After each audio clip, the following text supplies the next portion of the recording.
Action! Hai, I'm Wisnu Kumoro and welcome back to my video. Dan di video kali ini gue pengen merayakan hari ini. Jadi ini adalah sebuah segmen baru di mana gue akan merayakan setiap harinya. Di mana setiap hari sebenarnya ada hal-hal yang bisa dirayakan. Misalkan di pekan ini gue rekam di tanggal 21 Oktober 2021.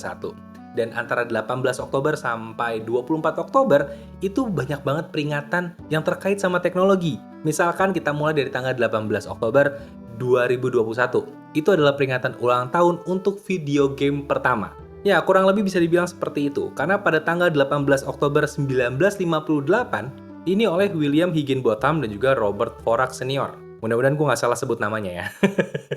Dan mereka membuat eksperimen video game yang berjudul Tennis for Two ini awalnya hanya untuk gimmick acara di Brookhaven National Laboratory tempat mereka bekerja. Dan alatnya ini menggunakan oscilloscope dengan dua control pads. Dan ini benar-benar game sederhana di mana oscilloscope itu dibuat mondar-mandir seakan-akan seperti bola tenis. Dan juga pada awalnya invention ini nggak ketahuan sampai pada tahun 1981 ada seorang lawyer yang sedang meneliti sebuah paten tentang video game dan ketahuan akhirnya ini adalah video game yang bisa dibilang lebih dulu dibandingkan paten yang ada pada saat itu. Kemudian juga ketahuan pada akhirnya ada game juga yang diduga lebih dulu lagi, yaitu adalah tahun 1952 dan gamenya adalah OXO. Mungkin kalian tahu Taktik Boom? Nah, kurang lebih kayak gitu. Jadi masih ada perdebatan ini adalah video game pertama atau kedua, tapi yang jelas ini sudah melampaui jauh lebih dulu ketimbang video game modern yang kita ketahui. Dan ngomongin tentang video game modern, di tanggal yang sama, 18 Oktober, ini adalah peringatan juga di mana NES atau Nintendo Entertainment System ini pertama kali masuk pasar Amerika. Karena pada 18 Oktober 1985, Nintendo meluncing NES di toko-toko yang ada di New York dan juga New Jersey area. Sebelum pada nantinya, Februari 1986, ini dirilis secara nasional di Amerika. Dan 3 bulan pertama masuk ke Amerika, Nintendo berhasil menjual kurang lebih 90.000 unit. Dan ini bukan angka yang spektakuler banget, tapi cukup membuktikan kalau device-nya itu diminati oleh orang-orang. Dan perilisan NES ini juga diikuti dengan beberapa game andalan mereka yang sangat legend sampai sekarang. Misalkan kayak 10 Yard Fight, Baseball, Clue Land, Pinball, Stack Up, Tennis, Gunman, Wrecking Crew, dan lain-lainnya, termasuk juga Super Mario Bros. Dan itu tadi adalah 18 Oktober. Sekarang kita geser ke 19 Oktober. Dan ini berdasarkan contekan yang gue baca, kalau 19 Oktober ini sebenarnya relate sama orang-orang yang banyak menggunakan Microsoft Excel. Karena pendahulunya ada yang berulang tahun di 19 Oktober. Karena pada 19 Oktober 1979, aplikasi VisiCalc itu rampung.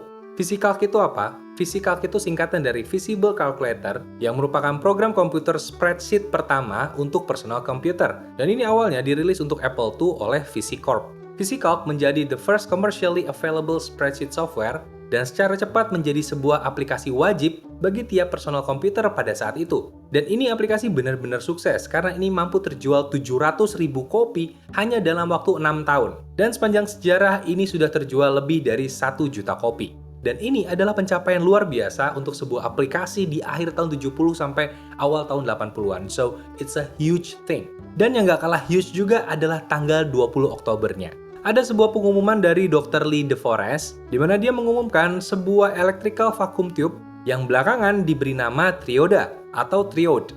Di mana ini jadi komponen penting untuk membuat long distance communication menjadi mungkin pada saat itu. Ini adalah sebuah pencapaian besar di bidang elektronik. Dan tanpa hal ini, kita nggak akan bisa berkomunikasi seperti selayaknya saat ini. Jadi ini bisa dibilang monumental banget. Meskipun secara fisika gue nggak paham detailnya seperti apa, tapi gue yakin banget ini penting. Ya, ini gue yakin banget penting. Dan yang nggak kalah penting adalah tanggal 21 Oktober, ya terutama bagi para penggemar Apple ya, karena tanggal 21 Oktober itu diperkenalkan Apple PowerBook, leluhur dari MacBook yang saat ini sedang gue pakai buat baca contekan ya. Dan device ini diperkenalkan pertama kali di Comdex Computer Expo di Las Vegas, di mana sebenarnya Apple mengintroduce ada 3 PowerBook, yaitu PowerBook 100, PowerBook 140, dan PowerBook 170. Cuma yang paling populer adalah yang seri paling bawah, yaitu adalah PowerBook 100. Dan ini harga jual untuk pertama kalinya adalah 2.500 US dollar, dan itu cukup tinggi sebenarnya. Dan menurut informasi, CEO Apple pada saat itu, John Sculley, itu hanya mengalokasikan 1 juta dolar untuk biaya marketing, dan itu tergolong kecil. Tapi ternyata untuk biaya marketing yang kecil, lini PowerBook yang baru ini cukup sukses karena berhasil mengenerate lebih dari 1 miliar dolar di tahun pertamanya Apple. Tapi kesuksesannya nggak semulus itu juga sebenarnya, karena pada tanggal 17 September 1992, ini gue baca contekan, Apple itu merecall 60.000 PowerBook 100 karena ada potential safety problem. Well, ternyata masalah produk baru terus bermasalah di Apple bukanlah barang baru ya, ternyata udah lama kejadian juga. Jadi sekarang gue makin gak heran kalau Apple kayak gitu ya. Tapi tetap bagus sih barang-barangnya gue beli soalnya. Anyway, kita geser ke tanggal berikutnya karena 22 Oktober ini nggak kalah monumental karena ada sebuah invention atau penemuan yang sangat-sangat dekat dengan hidup kita selama ini, yaitu adalah fotokopi. Jadi pada tanggal 22 Oktober 1938, Chester Carlson dan juga asistennya Otto Corney ini sukses menemukan sebuah proses yang akhirnya bisa membuat sistem yang namanya fotokopi. Dan tulisan pertama yang berhasil difotokopi, ini tulisannya adalah tanggal 10/22/38, yaitu adalah Oktober 22, 1938, dan Astoria.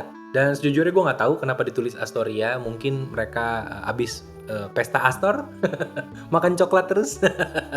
Nggak tahu juga ya. Tapi sebenarnya ini sangat-sangat penting penemuannya, karena dengan ini akhirnya kita bisa banyak improve, terutama dalam hal akademis, karena banyak buku yang akhirnya bisa dicetak, bisa difotokopi. Mahasiswa mana yang nggak memfotokopi buku teksnya coba? Ya kan? Pasti sahabat kalian ketika mahasiswa adalah tukang fotokopi. Jadi ini sangat-sangat monumental sekali, terutama buat saya. Dan kemudian kalau kita geser satu hari lagi ke tanggal 23 Oktober, kira-kira apa sih yang bisa dirayakan di tanggal itu? Ini sebenarnya untuk Apple fans lagi ya. Kalian ingat nggak dengan slogan 1000 songs in your pocket? Kalau kalian ingat, kalian pasti ingat kalau ini adalah kemunculan dari iPod. Ya, iPod versi pertama itu dirilis 23 Oktober 2001 atau kurang lebih 8,5 bulan setelah iTunes versi Macintosh itu dirilis. Buat yang nggak tahu iPod itu apa, sebenarnya kalian kebangetan, tapi gue jelasin sedikit. iPod itu adalah portable media player dan juga multi-purpose mobile device. Jadi sama seperti musik player lainnya, iPod juga bisa berfungsi sebagai external data storage device. Bisa digunakan untuk transfer musik, foto, video, games, kontak information, email, setting, web bookmark, kalender, dan lainnya. Tapi hanya bisa berjalan di sistemnya Apple. Dan untuk iPod generasi pertama, ini cukup keren karena waktu itu disertai dengan hard drive 5GB, Firewire connectivity, dan bisa sinkron dengan iTunes. Dan 5GB hard drive ini setara dengan 1000 lagu menurut Apple. Dan itulah kenapa tagline-nya adalah 1000 songs in your pocket, karena kalian bisa dengerin lagu gitu ya. Dengan banyak banget lagunya, bisa dengerin kapanpun, dimanapun, selama baterainya ada.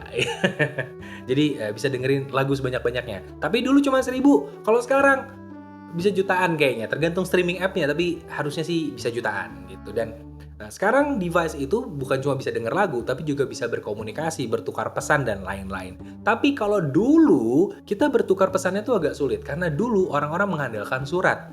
Bahkan sampai gue SMP tuh masih banyak teman-teman gue yang tukeran surat sama cewek-cewek gitu. Ngajak kenalan, ngajak ketemu pulang sekolah tuh pakai surat gitu ya.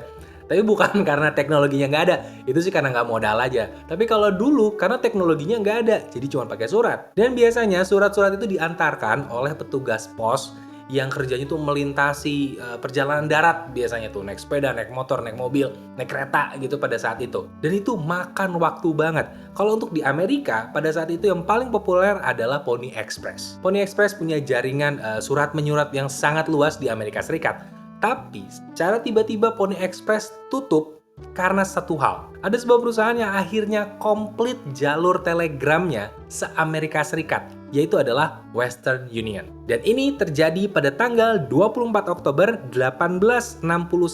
Jadi Western Union berhasil melengkapi Transcontinental Telegraph Line pertama di sepanjang Amerika Serikat. Jadi ini memungkinkan komunikasi lintas negara secara instan untuk pertama kalinya. Sebelumnya ini memerlukan paling nggak 10 hari untuk sebuah surat diantarkan dari Missouri ke California melalui jasanya Pony Express. Dan saat itu semua berubah karena semua bisa dilakukan secara instan pada saat itu juga. Dan keberhasilan Western Union ini membuat Pony Express akhirnya menutup usahanya hanya dalam waktu 2 hari saja. Gue membacakan informasi yang kali ini sebenarnya agak-agak mixed feeling ya. Di satu sisi gue senang karena ada improvement secara teknologi yang dilakukan Western Union, tapi lo bayangin deh karyawannya Pony Express.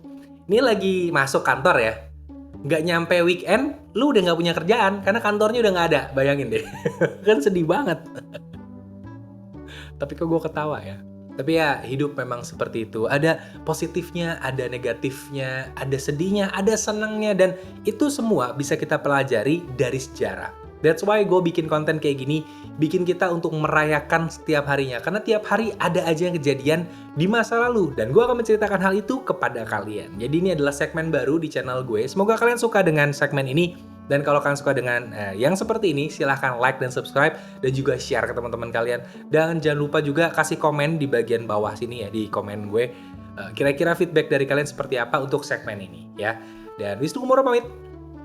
Dadah, sampai jumpa minggu depan.